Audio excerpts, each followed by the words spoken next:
যে ব্যক্তি মনে করে রিজিক আল্লাহর হাতে, সে কি কখনো ঘুষ নিতে পারে? সে অন্যের সম্পদ আত্মসাৎ করতে পারে? সে অন্যের জমি সিজ করতে পারে? সে দুর্নীতি করতে পারে? সে সুদ খাইতে পারে? কেন খায়? কারণ সে মনে করে রিজিকের মালিক সে নিজেই। এগুলো করলে তার সম্পদ বাড়বে, না করলে সম্পদ বাড়বে না। এই কারণেই তো সে কাজগুলো করে। আর আমি খুব ভালোই বুঝি যে এই কাজগুলো ব্যক্তিরা কেন করে। উত্তর শুনবেন? উত্তর হচ্ছে পরিবারের জন্য। কার জন্যে? পরিবারের জন্য। মা, বৃদ্ধ মা আছে দেখতে হবে, 2 বাবা আছে দেখতে হবে, স্ত্রী আছে।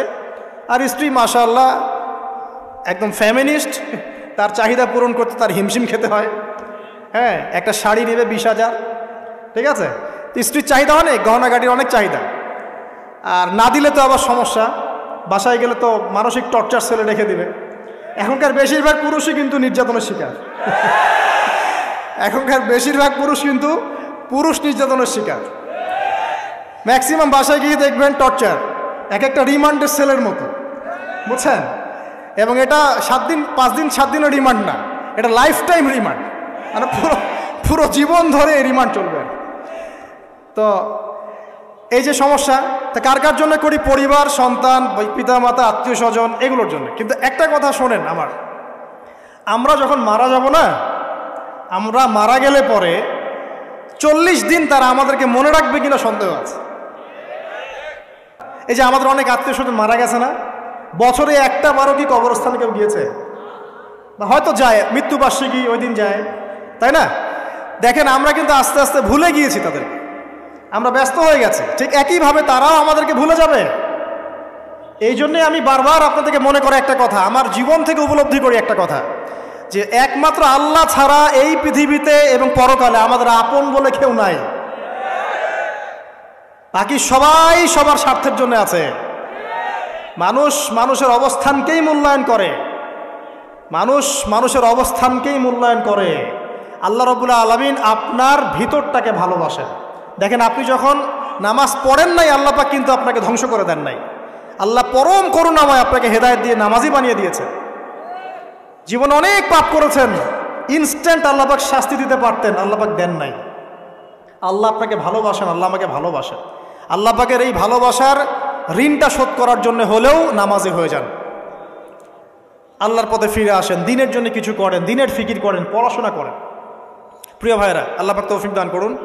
ইনশাআল্লাহ আজকের লেকচার যাদের কানে যাবে, আমরা যদি না খেয়েও মরে যাই, আল্লাহ পাক না খেয়ে মারবেন না ইনশাআল্লাহ। রিজিক আছে, খাবো ইনশাআল্লাহ। কিন্তু হয়তো বা অভাব হবে, টাকা পয়সা একটু কম হতে পারে, অন্যের 10 তলা ফ্ল্যাট হবে, আমার হবে না, ঠিক আছে? অন্যের এত বিঘা বিঘা জমি আমার হয়তো হবে না। কিন্তু ইনশাআল্লাহ তাআলা এই যে দুনিয়ার মুসাফিরের জীবনটা, এটা মুসাফিরের জীবন না? মুসাফিরের জীবনটা কেটেই যাবে ইনশাআল্লাহ। কাটবে না? যে কোনোভাবেও কেটে তো যাবেই ইনশাআল্লাহ। এই যে পরকালের জীবনটা একটা চেতনার শক্তি, জানেন? দুনিয়াতে যত বাধা বিপত্তি আসুক, গাল মন্দ খান, গীবত তহমত খান, কষ্ট হোক, নির্যাতন হোক, একটা বিষয় মনের মধ্যে শান্তি দেয়। কি শান্তি? যে এই দুনিয়ার জীবনটা তো আর চিরস্থায়ী নয়, এটা তো আর সারা জীবন থাকবে না। ইনশাআল্লাহ এই অবস্থা আস্তে আস্তে পরিবর্তন হয়ে যাবে। ফাইন্না মাআল উসরি ইউসরা, পরকালে ইনশাআল্লাহ পাবো। দুনিয়াতে না পেলে কি হয়েছে, পরকালে পাবো ইনশাআল্লাহ। যুবক ভাই, এসব জেনা ছেড়ে দেন, আল্লাহ রাব্বুল আলামিন আপনার জন্য হুর রেখেছেন জান্নাত, ইনশাআল্লাহ পাবেন ইনশাআল্লাহ। এটা ছেড়ে দেন, সুদ ছেড়ে দেন, আল্লাহ পাক আপনার জন্য হাউজে কাউসার রাখছে ইনশাআল্লাহ, ঠিক আছে? অন্যায় পাপ ছেড়ে দেন, আল্লাহ রাব্বুল আলামিন আপনার জন্য জান্নাত রেডি করে রাখছে ইনশাআল্লাহ। এই দুনিয়ার জীবনটা ধোঁকা, একটা ছোট্ট জীবন, পুরা ধোঁকা, কিচ্ছু নাই এর মধ্যে। আমার কথা শোনেন, এই দুনিয়ার জীবনে কিছুই নাই। চারপাশে অনেক কিছু মনে হবে, আপনার বাড়ি আছে, গাড়ি আছে, স্ট্যাটাস আছে, টাকা পয়সা, প্রতিপত্তি সব আছে। আদতে আপনি একা, আদতে আপনাকে একাই কবরে যাওয়া লাগবে, একাই আল্লাহর সাথে হিসেব নিকাশ দিতে হবে। কেউ নাই সাথে, আমারও সাথে কেউ নাই। কিন্তু আপনি মনে করছেন যে সেলিব্রিটিজম, বড় আমি পলিটিক্যাল নেতা হয়েছি, আমাকে সবাই চেনে, আমি ইকোনমিক সেক্টরে লিড দেই, রাষ্ট্রকে লিড দেই, আমি ধর্মতাত্ত্বিক ক্ষেত্রে লিড দেই, আমাকে দেখলে মানুষ বাহবা দেয়, ইত্যাদি ইত্যাদি। দিন শেষে আমি একা, আপনিও একাই, আমাকেও একাই যেতে হবে, আপনাকেও একাই যেতে হবে। এগুলো সব চারপাশের খালি অন্ধ মোহ, আর কিচ্ছু না। তো এই মোহের মধ্যে ঢুকে পড়বেন না, আল্লাহ পাক তৌফিক ইনায়াত করুন। নবী সাল্লাল্লাহু আলাইহি ওয়াসাল্লাম বারবার বলতেন, আল্লাহুম্মা ইন্নী আউযু বিকা মিন ফিতনাতিদ দুনিয়া, বলতেন না? হে আল্লাহ, আমি এই দুনিয়ার ফিতনা থেকে তোমার কাছে আশ্রয় প্রার্থনা করছি। ওয়া ইন্নী আউযু বিকা মিন ফিতনাতিন নিসা, আমি মহিলাদের ফিতনা থেকেও আশ্রয় প্রার্থনা করছি। আরও দোয়া করতেন, আল্লাহুম্মা ইন্নী আউযু বিকা মিন আযাবিল কবর, হে আল্লাহ আমি কবরের আযাব থেকে আশ্রয় প্রার্থনা করছি। ওয়া আযাবি জাহান্নাম, জাহান্নামের আযাব থেকে আশ্রয় প্রার্থনা করছি। ওয়া মিন ফিতনাতিল মাহইয়া ওয়াল মামাত, জীবন মৃত্যুর ফিতনা থেকে আশ্রয় প্রার্থনা করছি। ওয়া মিন শাররি ফিতনাতিল মাসীহিদ দাজ্জাল, এবং দাজ্জালের ফিতনা থেকে আশ্রয় প্রার্থনা করছি। দাজ্জালে পরে আসবো ইনশাআল্লাহ। দাজ্জাল নিয়ে আলোচনা করলে আবার কিছু মানুষ খারাজি ট্যাগ লাগাই দিতে পারে, ওই জন্য এদিকে আমি এখন যাচ্ছি না। হ্যাঁ, সামনে আসি। তো রিবার বিষয়টা বলছিলাম। আইয়ামে জাহিলিয়াতের যে সেই রিবা এখনকার বিশ্বে আছে কি নাই বলেন? ওই সময় না হয় মক্কায় ছিল, এখন কি সারা বিশ্বব্যাপী নাই? বিশ্বের কোনো কান্ট্রি রিবা মুক্ত না, বিশ্বের কোনো দেশ রিবা থেকে মুক্ত থাকতে পারবে না, এই বিশ্ব পরিচালনা যারা করছে ওদের আন্ডারে থাকলে। কখন হবে বিশ্ব রিবা মুক্ত? একদিন বিশ্ব রিবা মুক্ত হবে ইনশাআল্লাহ। একদিন না একদিন এই বিশ্বটা সুদমুক্ত হবে ইনশাআল্লাহু তাআলা। তখন জালেম পার পাবে না, মাজলুমের রক্ত শ্রম বৃথা যাবে না ইনশাআল্লাহ। কবে, কত বছর পর আমি জানি না, কিন্তু এতটুকু জানি যে মালহামার পরে যখন আল মাহদি আসবেন এবং তারপর যখন মাসীহুদ দাজ্জাল বের হবে এবং ঈসা ইবনে মারইয়ামকে আল্লাহ পাক নামিয়ে দিবেন, তার হাতে যখন দাজ্জাল নিহত হবে এবং জেরুজালেম থেকে যখন পুরো বিশ্ব শাসন করা হবে মুসলিমদের হাতে, তখন রিবা বলে কিচ্ছু থাকবে না পৃথিবীর ইনশাআল্লাহ। তার আগ পর্যন্ত এই অবস্থা সলভ হবে কিনা আমরা জানি না, হতেও পারে নাও হতে পারে, তবে ওই সময় যে হবে নিশ্চিত ইনশাআল্লাহ। আসুন, আইয়ামে জাহিলিয়াতের আরেকটা বড় পাপ ছিল, এই যে এক ভাই বলেছেন, সেটা হচ্ছে নারীর অবমাননা। কে বলেছে এই কথাটা? সামনে একজন। হ্যাঁ, আইয়ামে জাহিলিয়াতের অন্যতম একটা সেরা পাপ ছিল কি? নারীর অবমাননা। এটা নিয়ে কি বলতে হবে? এখন ধর্মের মধ্যেও আমরা নারীদেরকে অবমাননা করছি। বহু নামাজি ব্যক্তি আছে আমাদের মধ্যে, দেখবেন বোনের সম্পত্তি দেয় নাই। মেয়েকে শিক্ষিত করতে চাচ্ছেন না। কেন চাচ্ছেন না? ওর কি অধিকার নাই শিক্ষার? আপনি কি জানেন যে আয়েশা রাদিয়াল্লাহু আনহার কাছে বহু সাহাবী হাদিসের তালিম নিয়েছেন, বহু হাদিস শিখিয়েছেন কে? মা আয়েশা রাদিয়াল্লাহু আনহা। তো তিনি যদি শিক্ষিত না হতেন শেখাতে পারতেন? তো মেয়েদের শিক্ষার দরকার আছে না? হ্যাঁ, কি বিষয় দরকার? তাদের উপযুক্ত পরিবেশ নিশ্চিত করতে হবে, নিরাপত্তা, পর্দা এগুলো নিশ্চিত করতে হবে। তারপরে মেয়েদেরকে আপনি অবশ্যই শিক্ষিত করবেন। ঘরের কোণে বসে রাখতে কে বলেছে? আপনি নিরাপদ পরিবেশ দেন, পর্দা দেন, তারা মাদ্রাসা যাবে, পড়াশোনা করবে। ঠিক আছে? আল্লাহ পাক আমাদের মা বোনদেরকে শিক্ষিত করার তৌফিক দান করুন, আমিন। ভালো ভালো কোয়ালিটি সম্পন্ন মহিলা মাদ্রাসা গড়ে তোলেন। আর মেয়েরা যদি শিক্ষিত না হয় তাহলে আমাদের বাড়ির বউরা শিক্ষিত হবে না। আর বউ শিক্ষিত না হলে আপনি একা শিক্ষিত হয়ে লাভ নাই।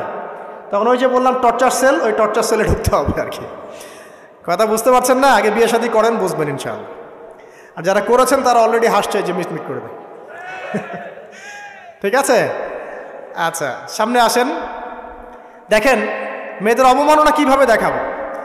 সবচেয়ে বড় অবমাননা হচ্ছে ওদের দেহটাকে আমরা এখন পণ্য বানিয়েছি। এই যে পর্নোগ্রাফি দেখেন, এই মেয়েগুলোর ইজ্জতের কোনো দাম নাই।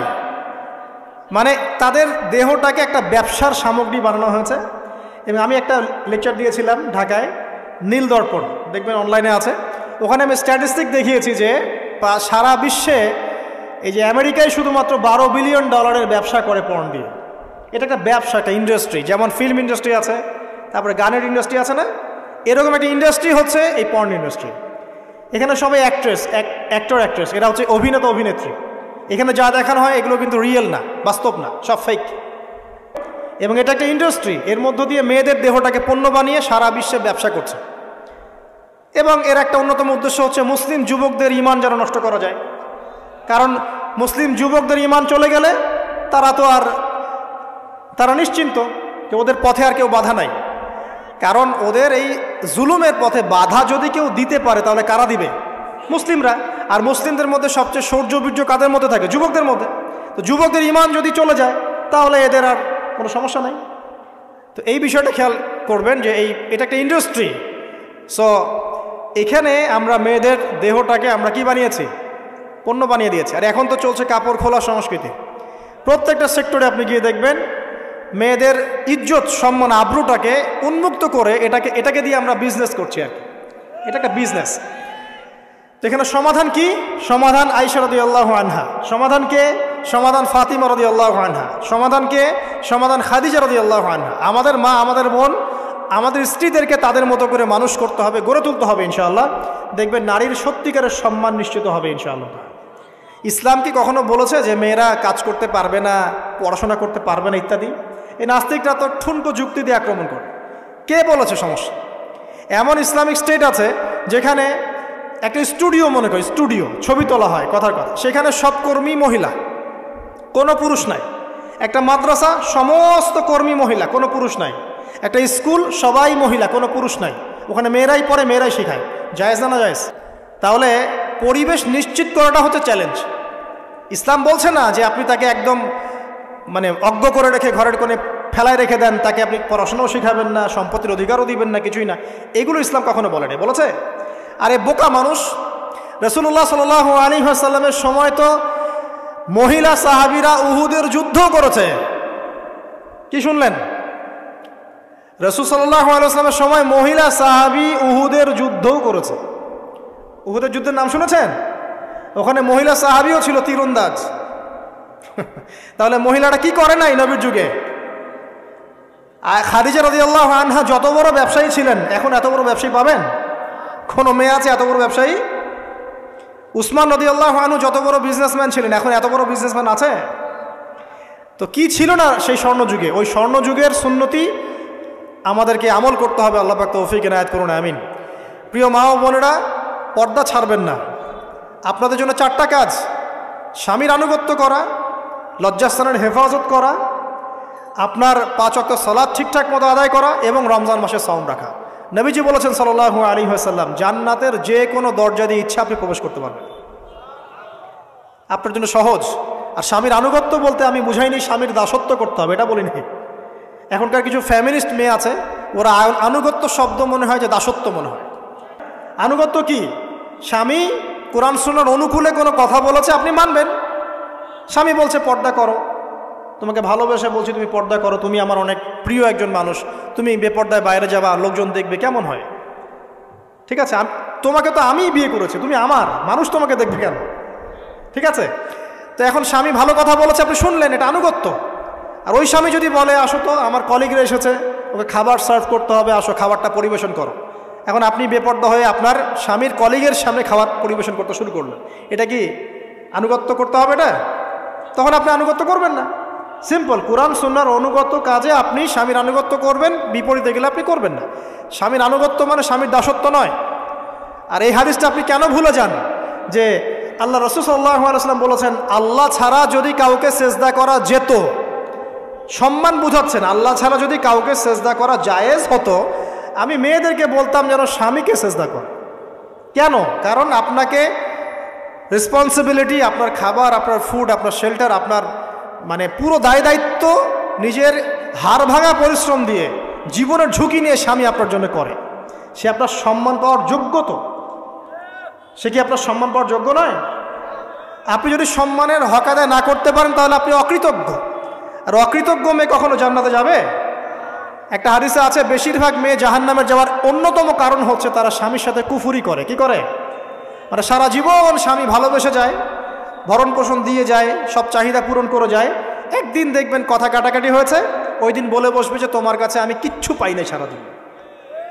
এই যে কুফুরি, এই কারণে তারা জাহান্নামে যেতে পারে বেশি। আল্লাহ হেফাজত করুন। আমি আরেকটা কারণ হচ্ছে যে বেপর্দা। আপনাকে 4টা মূলনীতি ফলো করতে হবে। 1, এমন কোনো পোশাক পরবেন না যে পোশাকটা আটো সাটো, যেটা পরলে আপনার গায়ের কাঠামো বোঝা যায়। এটা বোরখা হলেও পরা যাবে না। আমি কি বুঝাতে পারছি? ডিজিটাল বোরখা দেখেন নাই? দেখছেন? মাশাআল্লাহ।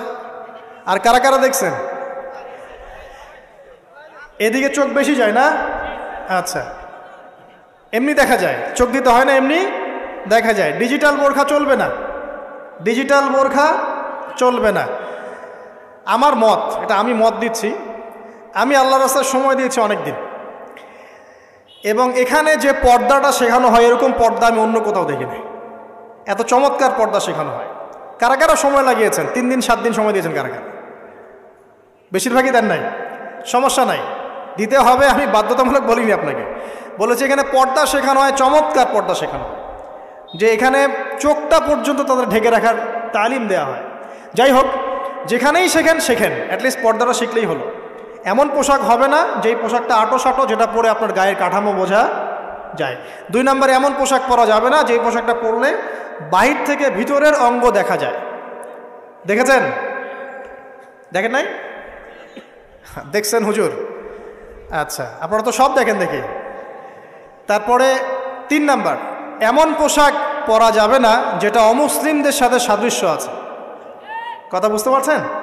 অমুসলিমদের ধর্মীয় বিষয়ের সাথে সাদৃশ্য আছে এমন পোশাক মুসলিম মেয়েদের পরা যাবে না। এর মানে এই নয় যে অন্য ধর্মকে আপনি আক্রমণ করবেন, এটাও নয়। যে যার ধর্ম তাদের স্বাধীনতা মতো পালন করবে। মুসলিমরা বাধা দিবে না। মুসলিমরা দাওয়াত দিতে পারে। কি করতে পারে? দাওয়াত দিতে পারে যে ভাই, যে লা ইলাহা ইল্লাল্লাহর কনসেপ্ট আপনাকে বুঝাচ্ছি, আল্লাহ ছাড়া কোনো মাবুদ নাই, মুহাম্মদ সাল্লাল্লাহু আলাইহি ওয়াসাল্লাম সর্বশেষ রাসূল, এই কোরআন পড়ুন, হাদিস পড়ুন, দেখুন এটাই হচ্ছে মানবতার মুক্তির সনদ। এরপর যদি সে ইসলাম কবুল করে আলহামদুলিল্লাহ, যদি না করে এর হিসাব কে দিবে? সে নিজে দিবে। এর হিসাব কি আমাকে দেওয়া লাগবে? দেওয়া লাগবে না। আর 4 হচ্ছে, পুরুষরা মেয়েদের পোশাক পরতে পারবে না, মেয়েরা পুরুষদের পোশাক পরতে পারবে না। জি, আপনাদেরকেই বলছি, আপনারা জিন্স পরতে পারবেন না, মেয়েদেরকে বলছি, এবং টি শার্ট পরতে পারবেন না। আপনারা ওই যে যা ইচ্ছা তাই ড্রেস পরে বলবেন যে 1000 বছরের সভ্যতা সংস্কৃতি, এসব বাজে কথা চলবে না এখানে। এটা 1000 বছরে কোনোদিনও আমাদের দাদা নানিরা এগুলা কখনো পরে নাই। পড়ছে? আপনার দাদি কখনো এরকম পরছিল শাড়ি? তো এই যে বললো 1000 বছর থেকে পরে আসতেছে নাকি? সুবহানাল্লাহ। তো এখানে বিষয়টা হচ্ছে, পুরুষ মেয়ের পোশাক পরতে পারবে না, মেয়ে পুরুষের পোশাক পড়তে পারবে না। আমি খুব সংক্ষিপ্ত করে আপনাকে কোরআন সুন্নাহ থেকে 4টা মূলনীতি বলে দিলাম। এই 4টা মূলনীতি কোরআনেও আছে, হাদিসেও আছে। আসেন, এই যে নারীর অবমাননা, এই বিষয়টা আইয়ামে জাহিলিয়াতে যেমন ছিল, এখন দেখবেন আরও বড় পরিসরে এসেছে। আসে নাই?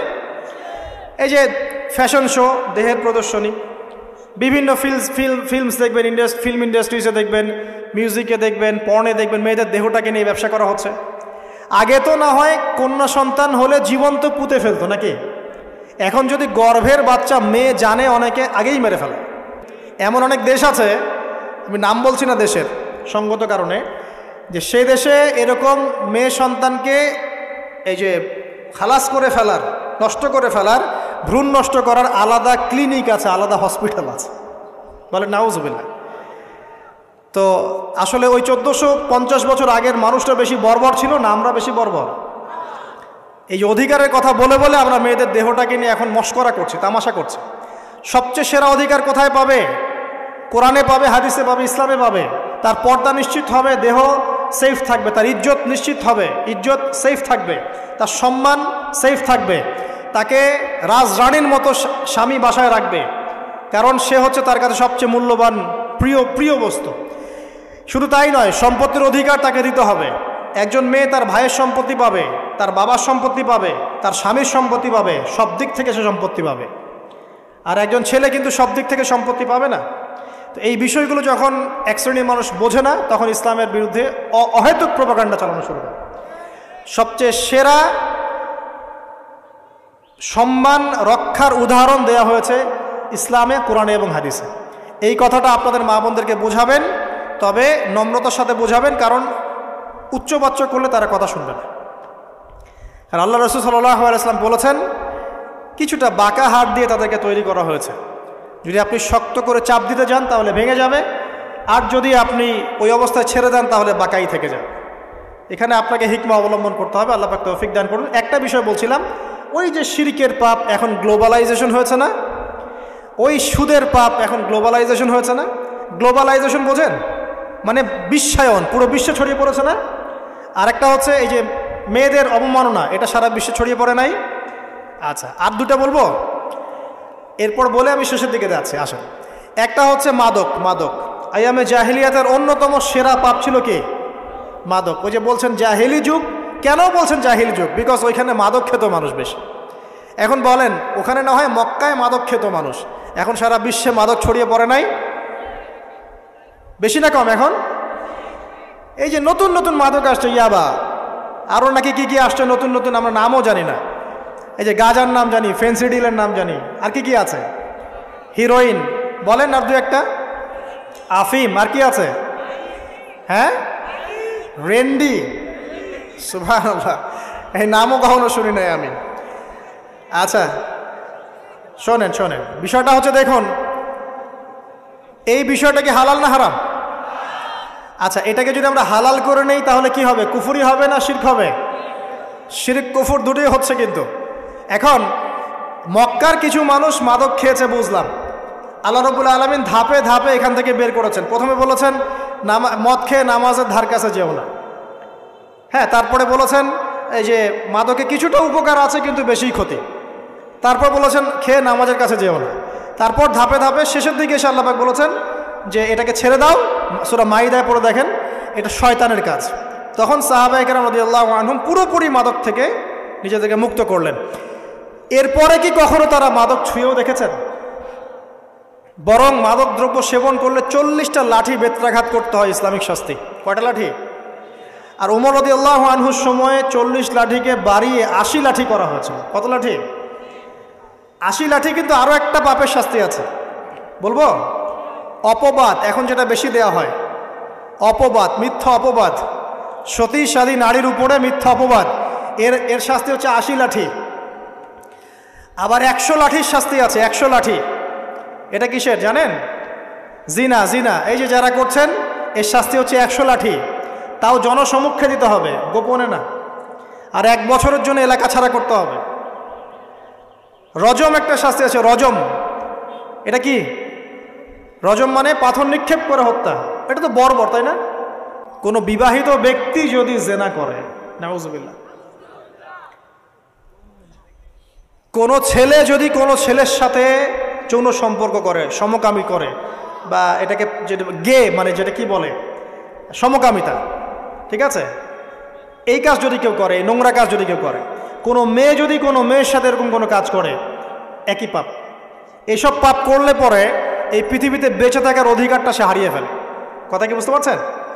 আচ্ছা, তখন শাস্তি হচ্ছে আল্লাহ রাব্বুল আলামিন পাথর নিক্ষেপ করে হত্যা করতে বলেছেন।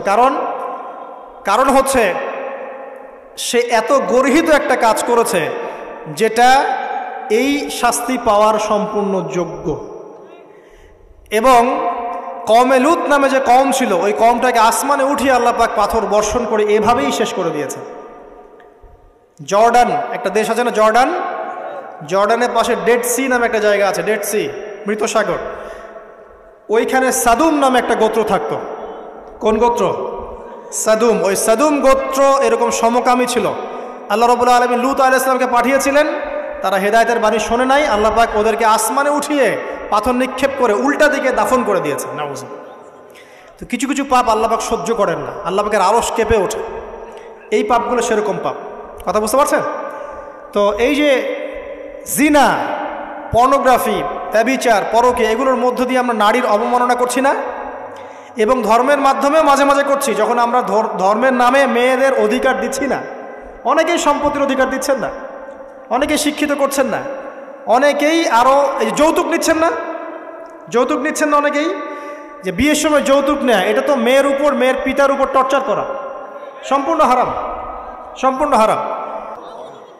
তো এটা এখন অ্যাভেলেবল, যে কোনো সব জায়গায় ধর্ষণ হচ্ছে, এখন অ্যাভেলেবল। মানুষ এটাকে স্বাভাবিক মনে করছে, এখন নর্মাল, নর্মাল ধর্ষণ হতেই পারে, মানুষ এখন এমন মনে করছে। প্রত্যেক দিন পেপার খুলবেন, দেখবেন রেপের খবর, প্রত্যেক দিন খবর শুনবেন ধর্ষণের খবর। আর সব খবর তো আসে না, আসে হয়তো 10%, 20%, 30%, বেশিরভাগই আসে না। এলাকায় মোড়ে মোড়ে দেখবেন, গ্রামে গঞ্জে শহরে বন্দরে খালি ইফটিজিং, ইফটিজিং দেখবেন, খালি ইফটিজিং। মেয়েদেরকে যৌন হয়রানি করা হচ্ছে, বাসে, অটোতে, টেম্পুতে, সব জায়গায়। বাসের মধ্যে মেয়েকে রেপ করে ফেলা হচ্ছে। একটা বাচ্চা মেয়ে যে বোঝেও না যে সেক্সুয়াল বিষয়গুলো কি জিনিস, ওকেও রেপ করা হচ্ছে। এই যে মহামারী, আপনি তো বুঝতে পারছেন না যে আমরা কোন সমাজে আছি। এই সমাজে আপনার মেয়ে তো সেফ না, আমার মেয়ে তো সেফ না। আমার মেয়ে, আপনার মেয়ের ভবিষ্যৎ কি হবে, এর ভবিষ্যতের নিশ্চয়তা কে দিবে? আপনার মেয়ের ইজ্জতের ভবিষ্যতের নিশ্চয়তা কে দিবে? এই নিশ্চয়তা দেওয়ার মতো মানুষ কোথায়, নেতা কোথায়? কারো ঘরের স্ত্রী, কারো ঘরের বোন, কারো ঘরের মেয়ে এখন সেফ না।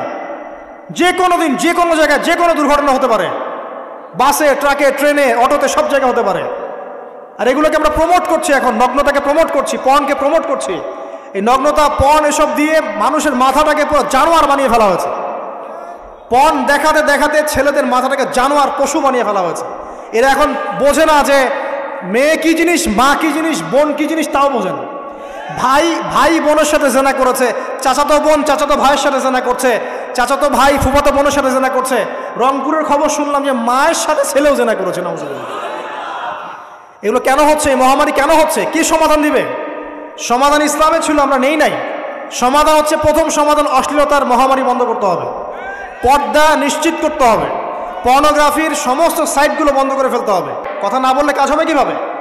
26,000 পর্ন সাইট তারা বন্ধ করে দিয়েছে।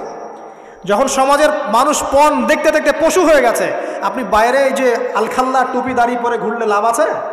ভিতর থেকে তো আপনি পশু। দেখবেন মসজিদে ইমাম সাহেব নামাজ পড়তে এসেছে, বাসায় পর্ন দেখে আসছে, নামাজে কোনো মনোযোগ নাই। দেখবেন টাপাটাপ নামাজ পড়ছে, কোনো মনোযোগই নাই, পর্ন দেখে। ইমানের আলোচনা করবেন, খুব লাফালাফি করলো, 2 দিন পর দেখবেন কোনো খবর নাই, পর্ন দেখতে দেখতে ভিতরটা শেষ, ড্যামেজ। পর্নোগ্রাফিতে যে একবার আসক্ত হয়েছে, তার মধ্যে ইমানের কোনো তেজই থাকবে না, কোনো তেজ থাকবে না। এখন আলেম জালেম সবার ফোনে ফোনে দেখবেন পর্ন চলে আসতেছে, কেউ দেখতে না চাইলেও তাকে দেখতে বাধ্য করা হচ্ছে। ফেসবুকে ঢুকবেন, নগ্ন দৃশ্য। এই নগ্নতা দিয়ে, এই পর্নোগ্রাফি দিয়ে, এই যে মিডিয়ার মধ্যে দিয়ে প্রমোটিংটা দিয়ে ব্যভিচার ছড়িয়ে দেয়া, জেনা ছড়িয়ে দেয়া, অশ্লীলতা ছড়িয়ে দেয়া, পরকীয়া ছড়িয়ে দেয়া, এর মধ্য দিয়ে নারীর সম্মান, দেহ, ইজ্জতকে আমরা এখন রাস্তার সাথে মিশিয়ে দিয়েছি। কিসের অধিকারের কথা বলছে? কিসের নারী অধিকারের কথা বলছে?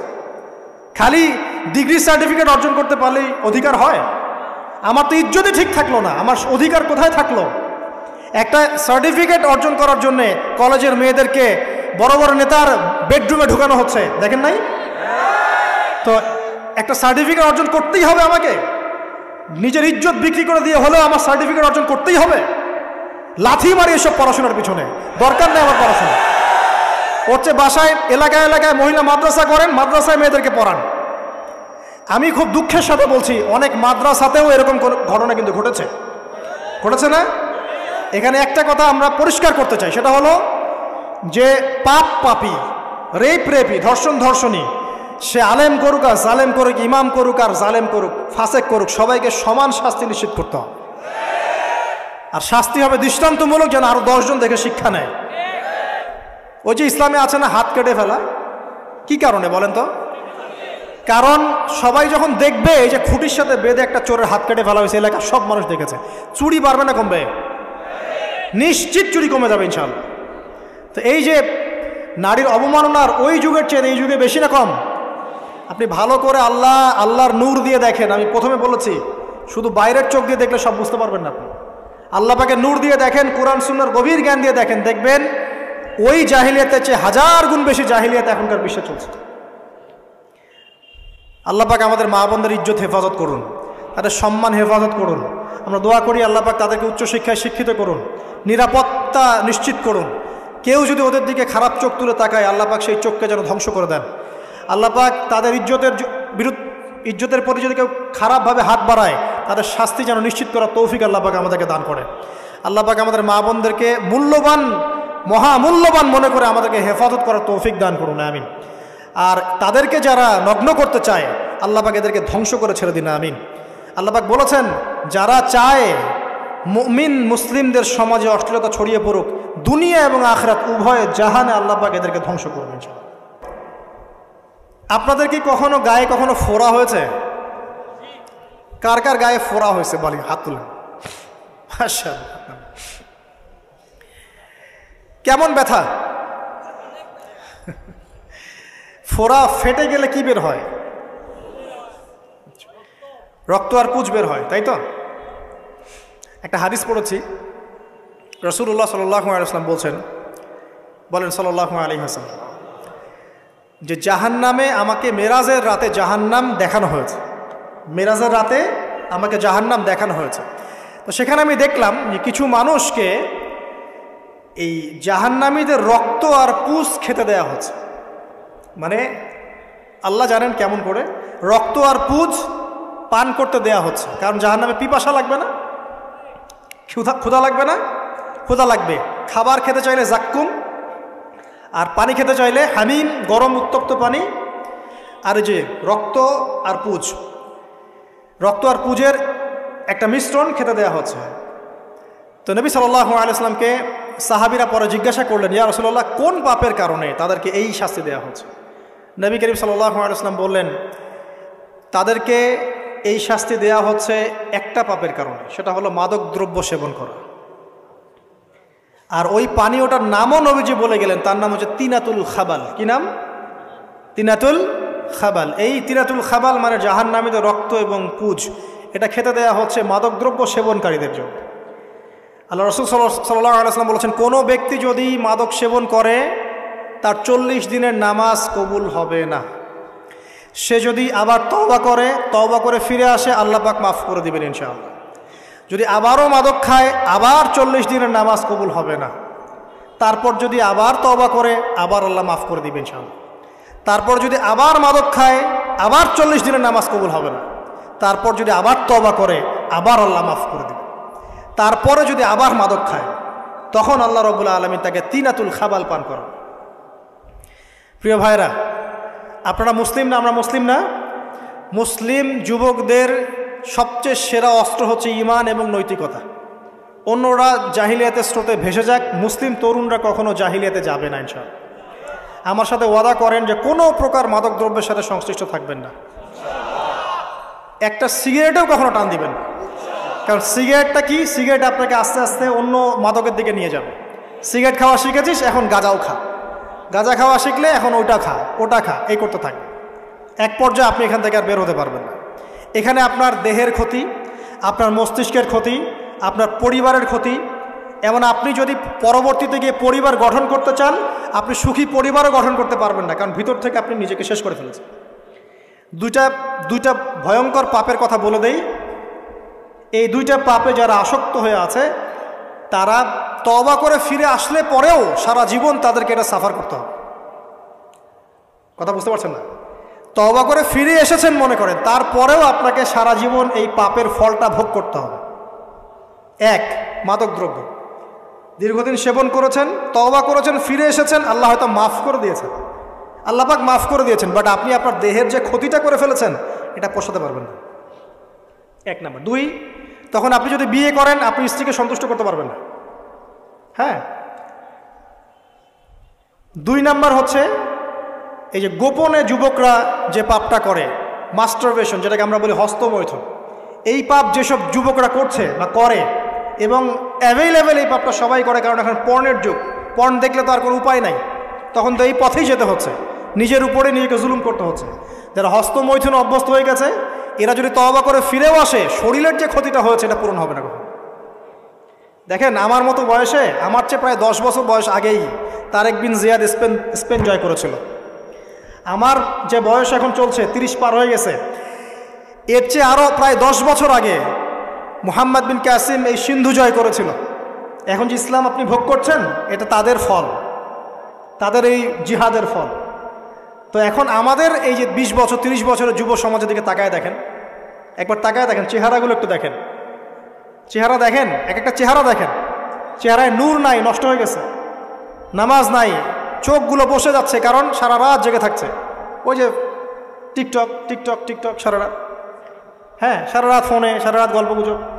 রাত্রেবেলা দেখবেন, রাত্রেবেলা শহর যেন জীবিত হচ্ছে। রাত্রেবেলা ক্যারাম খেলে, রাত্রে লুডু খেলে, রাত্রে এটা করে, রাত্রে সে, সারাদিন ঘুম, সারাটা দিন ঘুম। আপনি কি জানেন সারা রাত কে জেগে থাকে?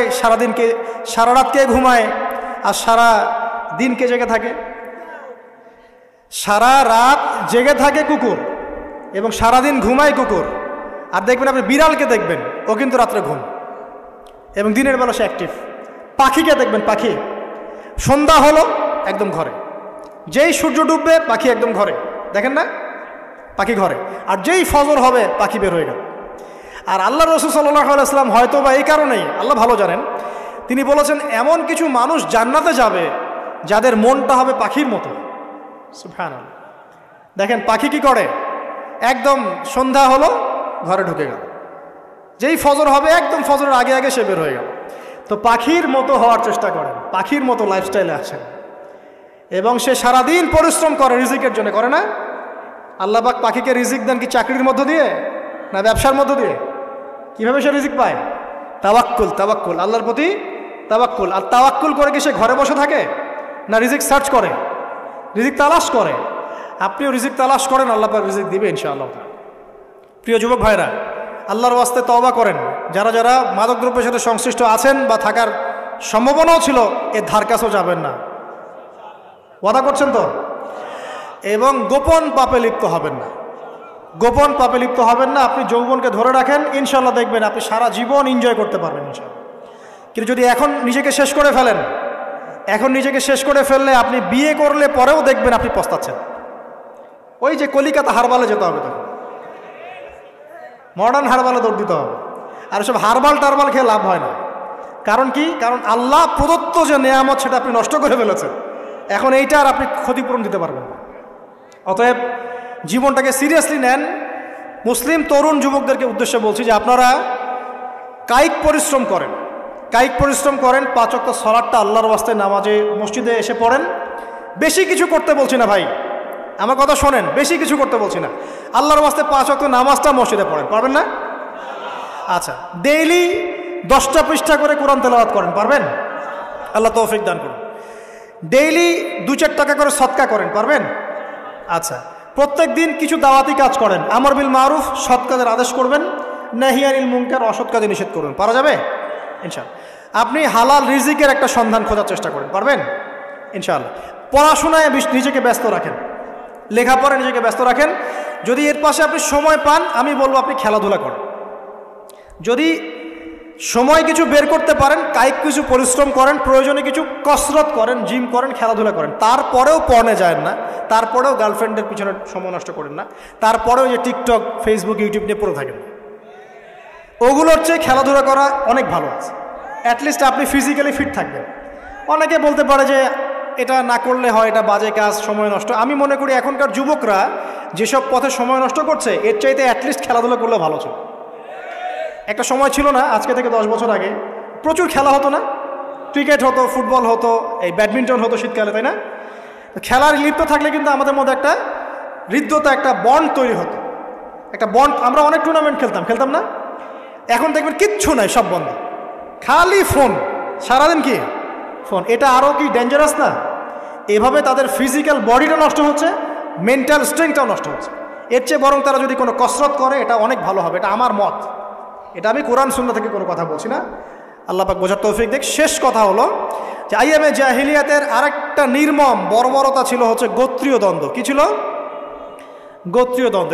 এটাই দিয়ে আমি শেষ করছি। কেমন গোত্রীয় দ্বন্দ্ব? মনে করেন একটা গোত্রের নাম বনু তামিম, একটার নাম বনু হানিফা, একটার নাম হচ্ছে বনু কোরাইজা, একটার নাম হচ্ছে মনে করেন বনু মাখজুম, আর একটা হচ্ছে বনু আদি। এরকম অনেক গোত্র ছিল। তো এই গোত্রগুলোর মধ্যে আপোষে দ্বন্দ্ব চলতো। খুব সামান্য কারণে তারা দীর্ঘস্থায়ী যুদ্ধ করত। একটু বোঝার চেষ্টা করেন, খুব সামান্য কারণে তারা লম্বা লম্বা যুদ্ধ করত। একটা উটকে কেন্দ্র করে প্রায় 80 বছর যুদ্ধ হচ্ছে। কত বছর? 80 বছর। এখন আপনাকে বলি, এই যে জাহেলিয়াতের এই যে গোত্রীয় হানাহানি, মারামারি, কাটাকাটি, এটা কি এখন সারা বিশ্বে ছড়িয়ে পড়েছে কি পড়ে নাই? আল্লাহর নূর দিয়ে দেখেন, পড়েছে কি পড়ে নাই? দেশে দেশে হানাহানি বেড়েছে না কমেছে? রাসূলুল্লাহ সাল্লাল্লাহু আলাইহি ওয়াসাল্লাম 23 বছর নবুয়তের জীবনে যতগুলো জিহাদ করেছেন এবং সারিয়া করেছেন, এতে সব মিলে হয়তো 2 থেকে 3 হাজার মানুষও মারা যায় নাই। ঠিক আছে? কিন্তু এখনকার দেখবেন প্রথম বিশ্বযুদ্ধেই কয়েক কোটি মানুষ শেষ, দ্বিতীয় বিশ্বযুদ্ধেই আরও কয়েক কোটি মানুষ শেষ, আর সামনে যে নিউক্লিয়ার যুদ্ধ হতে যাচ্ছে আল্লাহু আলাম কবে হবে, এবং এটা হইলে যে কি হবে পৃথিবীর অবস্থা আল্লাহই ভালো জানে। এমন নিউক্লিয়ার ওয়েপন্স আছে যেটা আসমানে যদি বিস্ফোরণ ঘটানো হয় তাহলে ওই দেশের সমস্ত ইলেকট্রনিক জিনিসগুলো নষ্ট হয়ে যাবে। আসমানে বিস্ফোরণ করে দিবে, তাতে আপনার পুরো দেশের যত ইলেকট্রনিক ডিভাইস আছে সব ড্যামেজ। এটা এই যুগ। ওই হিরোশিমা নাগাসাকির কথা মনে আছে? কি হয়েছিল ওখানে? 2টা বোম ফেলা হয়েছিল, পারমাণবিক বোমা। কে ফেলেছিল? কে ফেলেছিল? আমেরিকা। আচ্ছা, ওই বোম দুটার নাম কি? হ্যাঁ, এই তো জানেন, লিটল বয় আর ফ্যাটম্যান। ওই 2টা বোম পড়ে যে কোটি কোটি মানুষ মারা গেল, এখন পর্যন্ত জাপানের মানুষ তার তেজস্ক্রিয়তায় ভোগে। এখনকার পারমাণবিক ওয়েপেন্সগুলো তার চেয়ে অনেক অনেক অনেক বেশি শক্তিশালী, হাজার লক্ষ গুণ বেশি শক্তিশালী হতে পারে। রাশিয়ার কাছে এমন সুপারসনিক মিসাইলস আছে, নিউক্লিয়ার মিসাইলস, যেগুলো শব্দের গতিবেগের চাইতেও 10 গুণ বেশি যেতে পারে। শব্দের গতিবেগ কত হার্টস বলো, এই তোমার সায়েন্সে পড়ো নাই? তো এই শব্দের গতিবেগের চাইতেও 10 গুণ 20 গুণ বেশি যেতে পারবে কি একটা মিসাইল। মানে মিসাইল আবার আকাশ প্রতিরক্ষা ব্যবস্থা বলে একটা কথা আছে। আকাশ প্রতিরক্ষা ব্যবস্থায় ওই মিসাইলগুলোকে ডিফেন্ড করে দেওয়া যায়, ধ্বংস করে দেওয়া যায় আকাশেই। ওই প্রতিরক্ষা ব্যবস্থাও ধরতে পারবে না কত জোরে মিসাইল যাচ্ছে। এবং সেই রাশিয়াকে উস্কে দিচ্ছে এখন পশ্চিমারা, ফেলো একটা বোম, ইউক্রেনে একটা বোম ফেলো খেলো। ও যদি একটা ফেলেই দেয় তখন দেখবেন পশ্চিমারা সবাই মিলে আবার যুদ্ধে নেমে যাবে, পুরো ব্যাসাকার হয়ে যেতে পারে। আল্লাহু আলাম, আল্লাহ ভালো জানেন। তবে এটা সময়ের ব্যাপার মাত্র যে বিশ্বে একটা ভয়ঙ্কর প্রলয়কারী কিছু একটা হতে যাচ্ছে।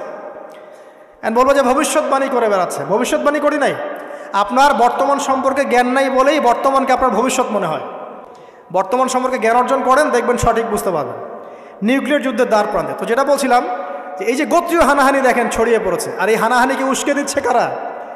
এই হানাহানিকে উস্কে দিচ্ছে একটা শ্রেণী, তার নাম জায়নিস্ট মুভমেন্ট। তারা কি চায়? তারা চায় চীনকে তাইওয়ানের সাথে বিরোধ বাঁধিয়ে দিতে। তারা চায় বাংলাদেশের অভ্যন্তরে একটা ফাসাদ লাগিয়ে রাখতে। তারা চায় মিয়ানমারকে দিয়ে বাংলাদেশকে বিজি রাখতে। তারা চায় ইউক্রেনকে দিয়ে রাশিয়াকে বিজি রাখতে। তারা চায় ইসরায়েলকে দিয়ে প্যালেস্টাইনকে বিজি রাখতে। বিভিন্ন জায়গায় সব সেট করে রাখা হয়েছে আর কি। এবং তার উদ্দেশ্য হচ্ছে পৃথিবী থেকে মানব জাতি কমিয়ে ফেলা। এবং আস্তে আস্তে যেন ওদের যে agenda, they want to rule the world, তারা সারা ওয়ার্ল্ডটাকে রুল করতে চায় এবং ইসলামকে পুরো মুছে ফেলতে চায়। এবং ইসলাম শুধু না, ধর্মতাত্ত্বিক যে কোনো কনসেপ্ট আসলেই ওটাকে মুছে ফেলতে চায়। যে কোনো ধর্মকেই তারা সহ্য করতে পারছে না। তো এই উদ্দেশ্য বাস্তবায়নের জন্য তারা এই কাজগুলো করে বেড়াচ্ছে। আইয়ামে জাহিলিয়াতের সেই যে সুন্নত, ওই যে জাহিলিয়াত এখন সারা বিশ্বে এভাবে ছড়িয়ে পড়েছে। অতএব আমরা চোখ কান খোলা রাখতে হবে। ভয়ঙ্কর অবস্থা সামনে, দেখেন না, গভর্নমেন্ট বলছে এখন সামনে ভয়ঙ্কর খাদ্য সংকট দেখা দিবে, কৃষিজ দিকে ফোকাস করতে বলছে এবং নিজেদের খাদ্য উৎপন্ন করার দিকে মনোযোগী হতে বলছে। এই কথাগুলো 5 বছর থেকে বলি নাই, তখন তো খারেজি হয়ে গেছিলাম। এখন এই কথাগুলো খোদ আমাদের দেশের প্রাইম মিনিস্টারও বলছেন, আলহামদুলিল্লাহ, তাকেও সেই বুঝ আল্লাহ পাক দান করেছেন। তো এই যে কথাগুলো, এগুলো কোনো অলিক গল্প কাহিনী না। যারা ওয়ার্ল্ড অ্যাফেয়ার্স বোঝেন তারা জানেন যে বিশ্ব এখন একটা ভয়ঙ্কর একটা অবস্থার সম্মুখীন হয়েছে। এটা আপনারা বুঝতে হয়তো দেরি করে ফেলছেন। আল্লাহ পাক আপনাদেরকে বোঝার তৌফিক দান করুন, আমিন। শেষ কথা বলি, ওই দ্বন্দ্বটা কিন্তু দেশ থেকে দেশ ছড়িয়েছে, যেমন ঠিক একইভাবে ধর্মের মধ্যেও ছড়িয়েছে। ধর্মের মধ্যেও আমরা কিন্তু বহু দলে ভাগ হয়ে গেছি। এমনকি মুসলিমদের মধ্যেও আমরা শততা বিভক্ত বিভিন্ন দলে, আছে না? এক দল আরেক দলের লোকদেরকে সহ্য করতে পারে না, আরেক দল আরেক দলের ইমামকে সহ্য করতে পারে না। হ্যাঁ, এক সংগঠন আরেক সংগঠনকে সহ্য করতে পারে না। এই যে গোত্রীয় হানাহানির সুন্নত, ওই আইয়ামে জাহিলিয়াতের সুন্নত, এটা এখন মুসলিমদের মধ্যেও ঢুকে পড়েছে।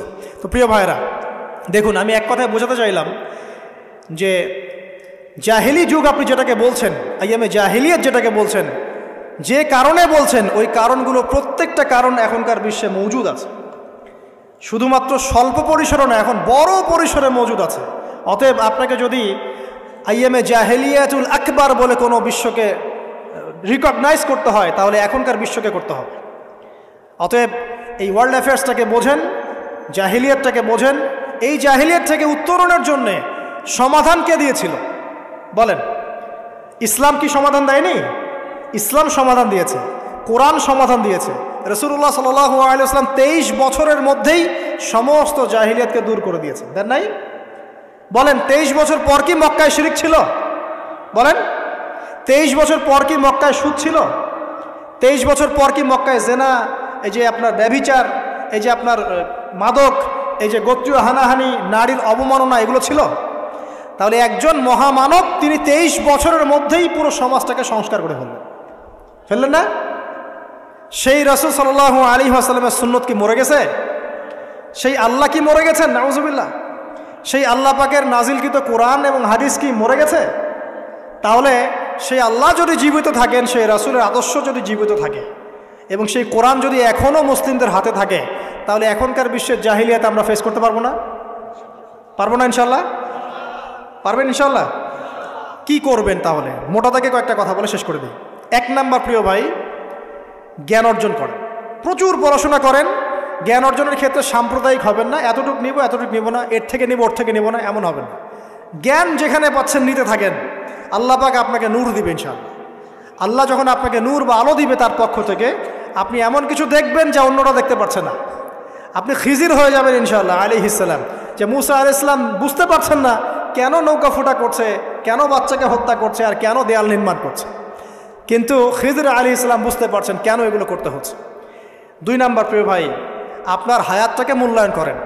আজকেই তওবা করে ফিরে আসেন, 5 ওয়াক্ত নামাজি হয়ে যান, সময় অপচয় বন্ধ করেন, যৌবনকালটাকে কাজে লাগান, সিরিয়াস হন, জীবনটার ব্যাপারে সিরিয়াস হন। জীবনটা কিন্তু হেলায় খেলার বিষয় না। একবার চলে গেলে, একবার মৌত হয়ে গেলে কান্নাকাটি কোটি কোটি বছর করলে আল্লাহ পাক আর দ্বিতীয়বার পৃথিবীতে ফিরাই দিবে না, দিবে? তো কি কারণে আমরা আমাদের সময়টাকে হেলায় নষ্ট করছি? সুযোগ আছে কোনো সুযোগ নাই। যেই কাজের পরকালীন কোনো ফায়দা নাই সেই কাজে আমি নাই, সোজা কথা বোঝেন? যেই কাজে পরকালের কোনো ফায়দা নাই সেখানে আমি নাই, এরকম আকীদা লাগবে। ইলম অর্জন করবেন কেন? পরকালের ফায়দা আছে তাই। নামাজ কেন পড়বেন? পরকালে ফায়দা আছে তাই। প্রেমের সম্পর্ক করব না কেন? পরকালে ফায়দা নাই তাই। আমি অহেতুক এসব টিকটকের পিছনে ঘুরবো না কেন? পরকালে কোনো ফায়দা নাই তাই। যে কাজ পরকালে ফায়দা দিবে আমি সেই কাজে আছি। পারা যাবে ইনশাআল্লাহ? আল্লাহ তৌফিক দান করুন। যুবক ভাইদেরকে আমি অনুরোধ করবো যে আপনাদের যৌবনটা আগামী মুসলিম উম্মার ভবিষ্যৎ। এই যে বলে না যে জাতির কাণ্ডারি হবে অমুক তমুক, কেউ জাতির কাণ্ডারি হতে পারবে না। জাতির কাণ্ডারি যদি হতে চায় তাহলে মুসলিম যুবকরাই হতে পারবে ইনশাআল্লাহ। যারা সারাদিন মাদকদ্রব্য সেবন করে এরা জাতিকে কিচ্ছু দিতে পারবে না। যারা সারাদিন হকি স্টিক নিয়ে ঘুরছে আর নির্মমভাবে মানুষকে মারছে এরা জীবনেও জাতিকে কিচ্ছু দিতে পারবে না। ফাসাদ সৃষ্টি করা ছাড়া কিচ্ছু করতে পারবে না। দেশকে, জাতিকে এবং উম্মাকে যদি এগিয়ে নিতে হয় শুধু মুসলিম যুবকরাই পারবে ইনশাআল্লাহ। এবং কারা পারবে? যারা অন্য ধর্মের মানুষ কিন্তু মনটা স্বচ্ছ সৎ, তারাও পারবে। যাদের মনে সততা আছে অন্য ধর্মের হলেও তারা পারবে ইনশাআল্লাহ। যার মনে সততা নাই সে পারবে না কখনো। করাপ্টেড, দুর্নীতিপূর্ণ মন নিয়ে কখনো দেশের খেদমত, জাতির খেদমত করা যায় না। বাংলাদেশের সবচেয়ে বড় সমস্যা দুর্নীতি। বাংলাদেশের 1 নাম্বার সমস্যা দুর্নীতি।